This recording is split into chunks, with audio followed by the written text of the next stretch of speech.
Hello, in this recording we're looking at Love, number 3 by George Herbert, another of the poems in the selection from the collection Songs of Ourselves, which is on the syllabus for Cambridge International Examinations IGCSE English Literature.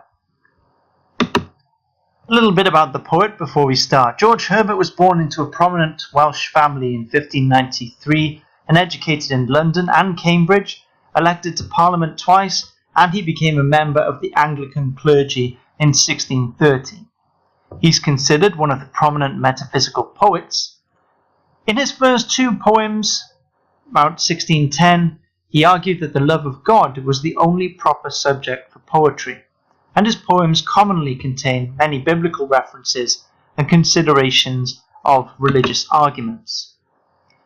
The particular poem we're looking at today is the third in a series of poems which mediate on the nature of love.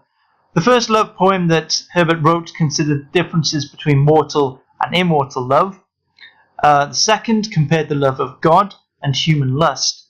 And the third, which we're looking at today, personifies divine love, engaging with the speaker in a discussion of his worthiness. So rather than the frustrated love of a typical secular poem of its time, where a male is commonly unable to fulfill his desires with a coquettish object of affection, love here is attentive, generous, and gently divine. The key issue presented in the poem is not can one seduce or win the object of desire, but whether one can accept a divine love.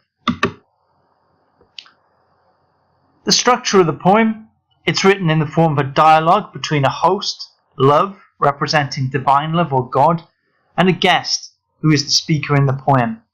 It's composed of 3 stanzas of 6 lines each, and has a regular ABA-BCC rhyme scheme. The couplet at the end of each stanza gives a sense of resolution. The meter of the lines generally alternate with some variation between iambic pentameter and iambic trimeter. The rhythm of the poem allows for enjambment and also shorter quotations and statements. This allows for the variation one might expect from a dialogue, conversation between 2 people. It can be read very much like a liturgical prompt and response. It would have been very common for Herbert. He'd been well familiar with that from his experiences in the church.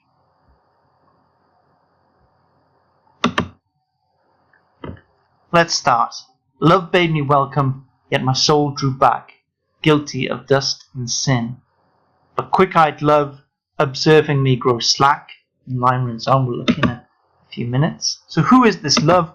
Love, as I've mentioned, is personified throughout the poem, representing divine love or God.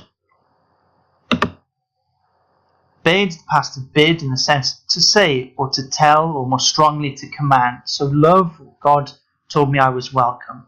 But the speaker doesn't feel worthy. My soul drew back, and this might be a biblical reference that you can see here on the screen, drawing back, being unwilling, feeling unable to commit.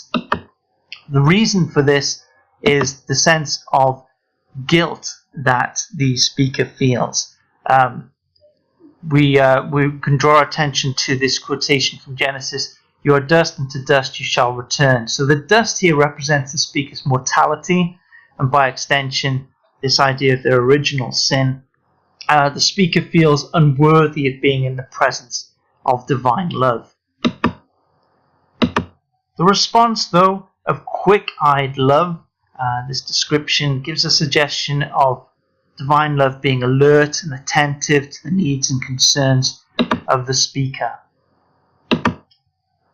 And divine love, representing God, senses or is aware of the unwillingness of the speaker to accept the welcome extended to them.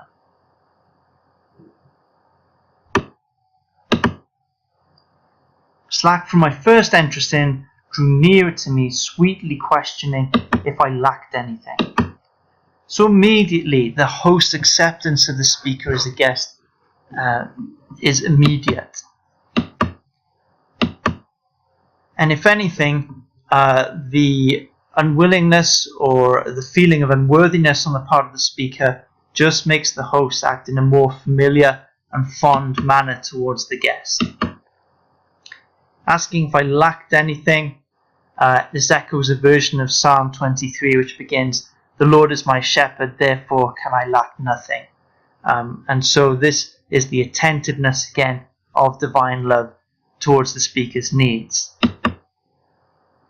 "A guest," I answered, "worthy to be here." Love said, "You shall be he." "I, the unkind and grateful? Ah, my dear." So we've got this conversation developing between the host and the guest. So when the speaker claims that another guest would be more worthy, the host affirms that the speaker is indeed such a guest, a worthy guest, someone worthy of divine love.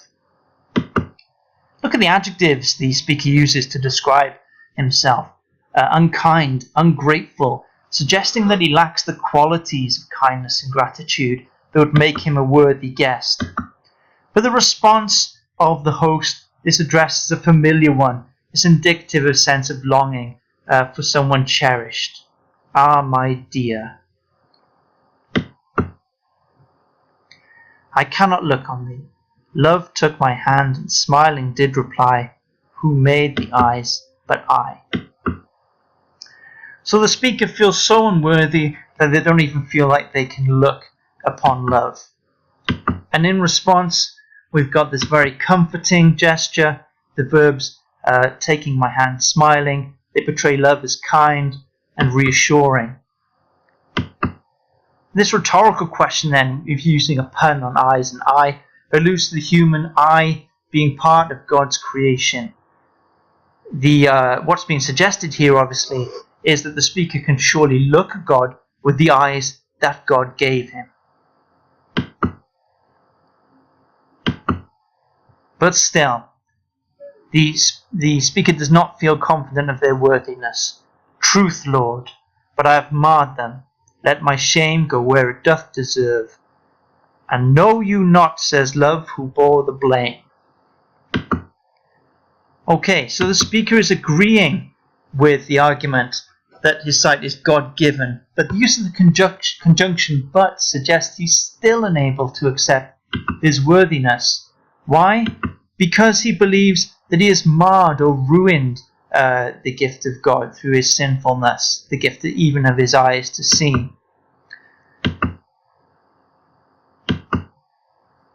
And then we have a form of what might be described as self-immolation.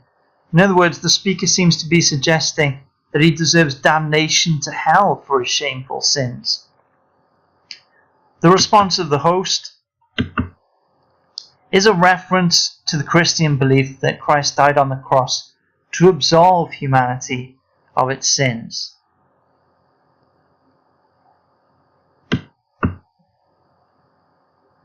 "My dear, then I will serve. You must sit down," says love, "and taste my meat." So I did sit and eat. And we end with the lines, "Glory be to God on high, and on earth peace, goodwill towards men."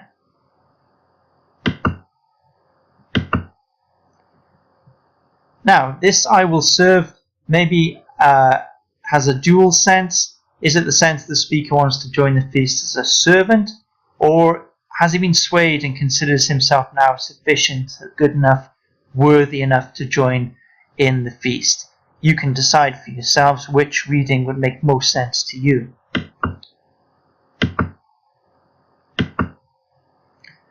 We've got the use of the imperative here, "sit down, taste my meat." The host insists that the guests join the feast. We see here quite an authoritative tone with these commanding verbs.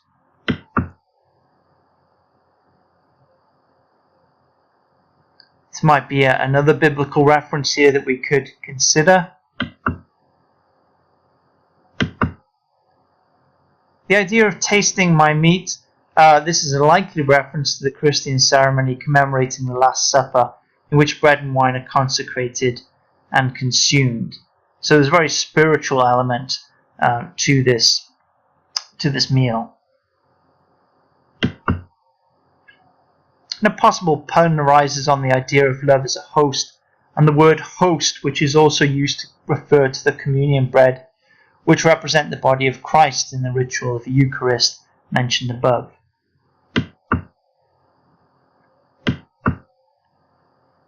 Now, as a Protestant, Herbert would not have believed in transubstantiation. This is the process whereby the Eucharist, wafer and wine actually become the body and blood of Christ, although the Eucharist does remain a symbolic ceremony in the Anglican Church. So a lot of biblical references, a lot of significance regarding church services that Herbert would have known, that we can read into this final part of the poem in particular.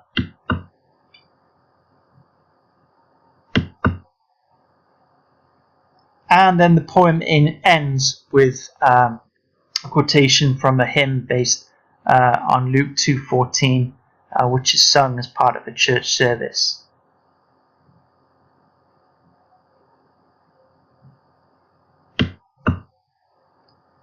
Hopefully you found the video interesting and of some use to you. Please subscribe to my channel to look out for videos on the other poems in the selection. Thanks for now.